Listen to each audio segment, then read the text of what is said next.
എന്ന് കേൾക്കുമ്പോൾ തന്നെ എല്ലാവരും ഇങ്ങനെ സംശയത്തോടെ നോക്കേണ്ട ആവശ്യമൊന്നുമില്ല കേട്ടോ. നമുക്ക് കയ്പൊന്നും ഇല്ലാതെ സിമ്പിളായിട്ട് പാവയ്ക്ക പച്ചടി തയ്യാറാക്കി എടുക്കാം. അതിനുള്ള ട്രിക്സും കാര്യങ്ങളൊക്കെ നമ്മളുടെ അടുത്തുണ്ട്. അപ്പോൾ നമുക്ക് പെട്ടെന്ന് തന്നെ എങ്ങനെയാണ് പാവയ്ക്ക പച്ചടി റെഡിയാക്കും നോക്കിയിട്ട് വരാം. അപ്പോൾ പച്ചടി റെഡിയാക്കാനായിട്ട് നമുക്ക് ആദ്യം വേണ്ടത് പാവയ്ക്കയാണ്. പാവയ്ക്ക ഞാൻ ഒരു പാവയ്ക്കയുടെ പകുതി ചെറിയ പീസാക്കി കട്ട് ചെയ്തിട്ടുണ്ട്. ഞാൻ ചെറിയ ചെറിയ പീസാക്കിയിട്ടാണ് കട്ട് ചെയ്തിട്ട്. നിങ്ങൾ അങ്ങനെ തന്നെ കട്ട് ചെയ്യട്ടോ, എങ്കിലും നമുക്ക് പാവയ്ക്കയുടെ ആ ഒരു കയ്പ്പ് ശരിക്കും ഒന്നും പോയി കിട്ടും. ചെറുതായിട്ട് കട്ട് ചെയ്യാൻ ശ്രദ്ധിക്കുക. വലുതായിട്ട് കട്ട് ചെയ്ത് കഴിഞ്ഞാൽ നമുക്ക് പച്ചടി കഴിക്കുമ്പോൾ പ്രത്യേകം അത് എടുത്ത് നിൽക്കും പാവയ്ക്കൊക്കെ. അതുകൊണ്ട് നമ്മൾ പച്ചടി കഴിക്കുമ്പോൾ നമുക്ക് പാവയ്ക്കയുടെ ആ ഒരു പച്ചടിയാണ് കഴിക്കുന്നതെന്ന് ആ ഒരു ഫീൽ ഉണ്ടാകാൻ പാടില്ല. അതുകൊണ്ട് ചെറുതായിട്ട് തന്നെ കട്ട് ചെയ്യുക. പിന്നെ അതിൻ്റെ കൂടെ 2 പച്ചമുളക് ഞാൻ നെടുകെ കീറിയിട്ടിട്ടുണ്ട്. അതുപോലെ ചെറിയൊരു പീസ് ഇഞ്ചിയും ചെറുതായിട്ട് കട്ട് ചെയ്തിട്ടുണ്ട് കേട്ടോ. നമ്മൾ ഇതിൻ്റെ കൂടെ ഇടുന്ന എല്ലാ പീസും ചെറുതായിട്ട് കട്ട് ചെയ്യാൻ ശ്രദ്ധിക്കുക. അതായത് പ്രത്യേകിച്ച് ഇഞ്ചിയൊക്കെ ചെറുതായിട്ട് തന്നെ കട്ട് ചെയ്യുക. പിന്നെ അതുപോലെ ഒരു 2 ടേബിൾ സ്പൂൺ തേങ്ങ ഞാൻ എടുത്തിട്ടുണ്ട്. അതുപോലെ അതിൻ്റെ കൂടെ ഇട്ട് അരക്കാൻ വേണ്ടിയിട്ട് ഒരു പച്ചമുളകും കൂടി എടുത്തിട്ടുണ്ട്. നിങ്ങൾക്ക് പച്ചടിക്ക് കൂടുതൽ എരിവ് വേണമെന്നുണ്ടെങ്കിൽ 2 പച്ചമുളക് ഈ ഒരു ടൈമിൽ എടുക്കാം കേട്ടോ. അതൊക്കെ നിങ്ങളുടെ പച്ചമുളകിൻ്റെ ആ ഒരു എരിവ് അനുസരിച്ചിട്ട് ചെയ്യുക. 2 ടേബിൾ സ്പൂൺ തേങ്ങ എടുത്തിട്ടുണ്ട്. പിന്നെ എടുത്തിട്ടുള്ളത് ഒരു 3 ടേബിൾ സ്പൂൺ തൈര് എടുത്തിട്ടുണ്ട്. 3 ടേബിൾ സ്പൂൺ മാത്രം മതി. ആവശ്യമുള്ളത് താളിച്ചൊഴിക്കാനായിട്ട് കടുവും പിന്നെ വറ്റൽമുളക് അതുപോലെ കറിവേപ്പിലയാണ്. പിന്നെ നമുക്ക് വേണ്ടത് വെളിച്ചെണ്ണയും ഉപ്പുമാണ്. അപ്പോൾ നമുക്ക് ഈ ഒരു ഇൻഗ്രീഡിയൻസ് വെച്ച് വളരെ പെട്ടെന്ന് തന്നെ പാവയ്ക്ക പച്ചടി റെഡിയാക്കുന്നത് എങ്ങനെയാണെന്ന് നോക്കിയിട്ട് വരാം. നമുക്ക് ആദ്യം ഈ പാവയ്ക്ക വെളിച്ചെണ്ണയിലിട്ടൊന്ന് വാട്ടിയെടുക്കണം. അതിനായിട്ട് കുറച്ച് വെളിച്ചെണ്ണ ഒഴിച്ചു കൊടുക്കുക. ആവശ്യമുള്ള വെളിച്ചെണ്ണ നിങ്ങൾ എത്രയാണെന്ന് വെച്ചാൽ അത് ഒഴിച്ചു കൊടുക്കുക കേട്ടോ. ഇനി വെളിച്ചെണ്ണ ഒന്ന് ചൂടാവുന്ന സമയത്ത് നമ്മൾ എടുത്ത് വെച്ചിരിക്കുന്ന പാവയ്ക്ക, അതുപോലെ ചെറിയൊരു പീസ് ഇഞ്ചി, അത് ഇഞ്ചിയൊക്കെ ചെറിയൊരു പീസാട്ടോ ഞാൻ എടുത്തിട്ടുള്ളത്. ഒരു ഫ്ലേവറിന് വേണ്ടി മാത്രം. ഇഞ്ചിയുടെ ഫ്ലേവറൊന്നും കൂടിപ്പോകാൻ പാടില്ല. ഇഞ്ചിയൊക്കെ ആവശ്യത്തിന് മാത്രം എടുക്കുക കേട്ടോ. അതുപോലെ പച്ചമുളകിൻ്റെ ആ ഒരു എരിവിൻ്റെ കാര്യം നിങ്ങൾക്ക് നേരത്തെ പറഞ്ഞല്ലോ. നിങ്ങൾക്ക് എത്രയാണോ വേണ്ടത് അത്ര മാത്രം എടുക്കുക കേട്ടോ പച്ചമുളകൊക്കെ. അപ്പം നമ്മൾ ഏകദേശം എണ്ണ ചൂടായിട്ടുണ്ട്. ഇനി നമ്മൾ എടുത്ത് വെച്ചിരിക്കുന്ന ഈ പാവയ്ക്ക ഇതിലോട്ട് ഞാൻ ഇട്ട് കൊടുക്കാൻ പോവുകയാണ്. ചെറുതായിട്ടാട്ടോ ഞാൻ അരിഞ്ഞിട്ടുള്ളത്. നന്നായിട്ട് ചെറുതായിട്ടാണ് അരിഞ്ഞിട്ടുള്ളത്. അപ്പോഴേ നമുക്ക് ആ കയ്പൊക്കെ ഒന്ന് മാറിക്കിട്ടും. എണ്ണയിൽ കിടന്ന് കയ്പൊക്കെ ഒന്ന് മാറിക്കിട്ടും അപ്പോഴാണ്. അപ്പോൾ ഇത് നന്നായിട്ട് ഒന്ന് വാടി വരണം. സമയത്ത് നമുക്ക് ഈ പാവയ്ക്കയ്ക്ക് ആവശ്യമായിട്ടുള്ള ഉപ്പിട്ടെടുക്കാം കേട്ടോ. ഞാനിതാ ഈ ഒരു ഉപ്പ് മാത്രമേ നമുക്ക് ആഡ് ചെയ്യുന്നുള്ളൂ. നമുക്ക് വേണമെങ്കിൽ പിന്നെ ചേർത്ത് കൊടുക്കാം. നന്നായിട്ട് ഇതിൻ്റെ ഏകദേശം ഇത് നന്നായിട്ട് ഈ വെളിച്ചെണ്ണയിൽ കിടന്നത് തന്നെ നന്നായിട്ട് വെന്ത് കിട്ടണം നമുക്ക്. അതുവരെ ഇങ്ങനെ ഇളക്കിക്കൊണ്ടേയിരിക്കും കേട്ടോ. പാവയ്ക്ക അവിടെ കിടന്ന് വാടുന്ന ആ സമയം കൊണ്ട് നമ്മൾ എടുത്ത് വെച്ചിരിക്കുന്ന ഈ തേങ്ങയൊന്ന് അരച്ചെടുക്കാം. അതിനായിട്ട് നിങ്ങൾ കുറച്ച് മാത്രം വെള്ളം ഒഴിച്ചിട്ട് അരയ്ക്കാൻ ശ്രമിക്കും കേട്ടോ. ഞാനിപ്പം കുറച്ച് മാത്രം വെള്ളം ഒഴിച്ചിട്ടുള്ളൂ.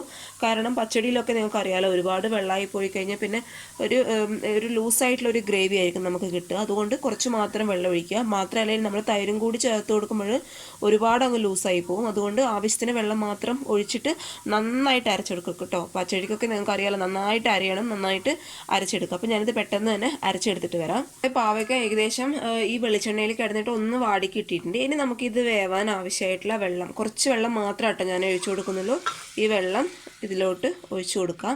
ഈ വെള്ളത്തിൽ കിടന്ന് ഈ പാവയ്ക്ക നന്നായിട്ട് വെന്ത് കിട്ടണം. മാത്രമല്ല ഈ വെള്ളം നന്നായിട്ട് വറ്റണം.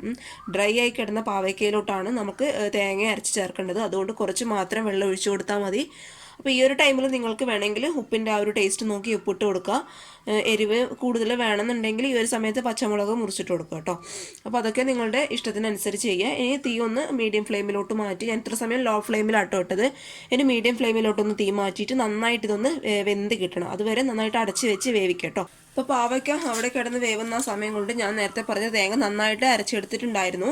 ഇനി ഈ തേങ്ങയിലോട്ട് നമ്മൾ അരച്ച് വെച്ചിരിക്കുന്ന ആ തേങ്ങയിലോട്ട് നമ്മൾ നേരത്തെ താളിച്ചൊഴിക്കാൻ എടുത്ത് വെച്ച കടുകിൽ നിന്ന് ഒരു 1/2 ടീസ്പൂൺ കൊണ്ട് ഇത്രയും ഞാൻ എടുത്തിട്ടുള്ളൂ. അത് നമുക്ക് ഇതിലോട്ടിട്ട് ഒന്ന് ക്രഷ് ചെയ്ത് കൊടുത്താൽ മതി. ഒരുപാട് അരക്കരുത്. ആ കടുവിൻ്റെ ആ ഒരു കയ്പ്പ് ടേസ്റ്റും കൂടി പിന്നെയും വരും. അതുകൊണ്ട് നിങ്ങൾ ഓൾറെഡി പാവയ്ക്കൊക്കെ നിങ്ങൾക്ക് അറിയാമല്ലോ കയ്പ്പ് ഉണ്ടാവും. അതുകൊണ്ട് ഈ കടുക് കൂടി നല്ലോണം ഇട്ട് അരച്ച് കഴിഞ്ഞാൽ നന്നായിട്ട് കയ്പ്പ് വരും.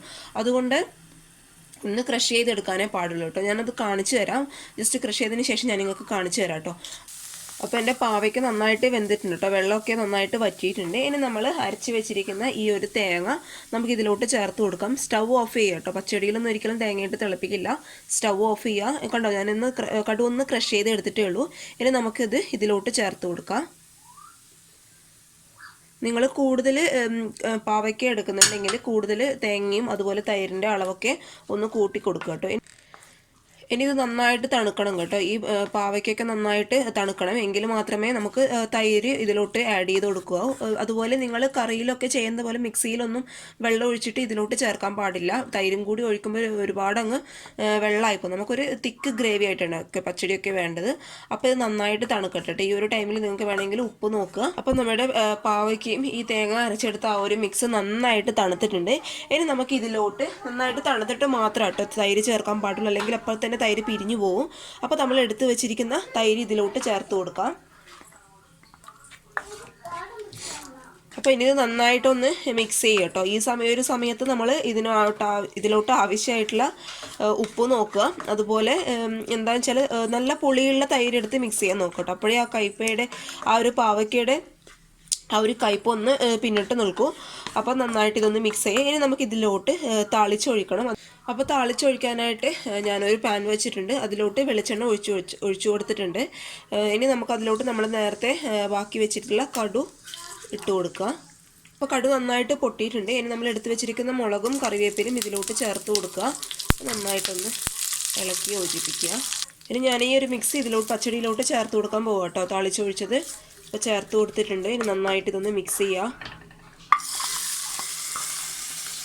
നന്നായിട്ട് പച്ചടി ഈ ഒരു മിക്സ് നന്നായിട്ട് ഇളക്കി കൊടുക്കട്ടോ. അപ്പോൾ നമ്മൾ ചൂടുള്ളത് താളിച്ചൊഴിച്ച കാരണം തൈരായതുകൊണ്ട് പെട്ടെന്ന് പിരിഞ്ഞു പോകാൻ ചാൻസ് ഉണ്ട്. അതുകൊണ്ട് നന്നായിട്ടൊന്ന് മിക്സ് ചെയ്ത് കൊടുത്താൽ മതി. നന്നായിട്ടൊന്ന് മിക്സ് ചെയ്യുക. അപ്പം ഞാൻ ഈ പച്ചടി ഒരു പ്ലേറ്റിലോട്ട് മാറ്റിയിട്ടുണ്ട്. നല്ല അടിപൊളിയായിട്ട് വന്നിട്ടുണ്ട് കേട്ടോ. ഇന്നൊക്കെ കുറച്ചൊരു കയ്പുണ്ടാവും. നാളെയൊക്കെ ആകുമ്പോൾ ആ തൈരിൻ്റെ ആ ഒരു പുളിയൊക്കെ കയ്പയിലോട്ട് പിടിച്ച് നമുക്ക് നല്ലൊരു ടേസ്റ്റ് ആയിരിക്കും. ചോറിൻ്റെ കൂടെയൊക്കെ കഴിക്കാൻ നന്നായിട്ടുണ്ടാകും കേട്ടോ. നിങ്ങൾ എന്തായാലും ട്രൈ ചെയ്ത് നോക്കുക. ട്രൈ ചെയ്ത് നോക്കിയിട്ട് അഭിപ്രായങ്ങളൊക്കെ അറിയിക്കുക. തീർച്ചയായിട്ടും ട്രൈ ചെയ്ത് നോക്കട്ടോ. ഒരു വെറൈറ്റിയാണ്. നമുക്ക് കയ്പൊക്കെ എപ്പോഴും നമ്മൾ പപ്പായ അതുപോലെ വെള്ളരിക്ക ആ ഒരു രീതിയിലൊക്കെ പച്ചടി ട്രൈ ചെയ്യാറ്. നിങ്ങൾ ഇങ്ങനെ കൂടെ ഒന്ന് ട്രൈ ചെയ്ത് നോക്കൂ. അപ്പോഴെന്താ അടുത്ത വീഡിയോ ആയിട്ട് കാണും വരെ ബൈ. Thank you.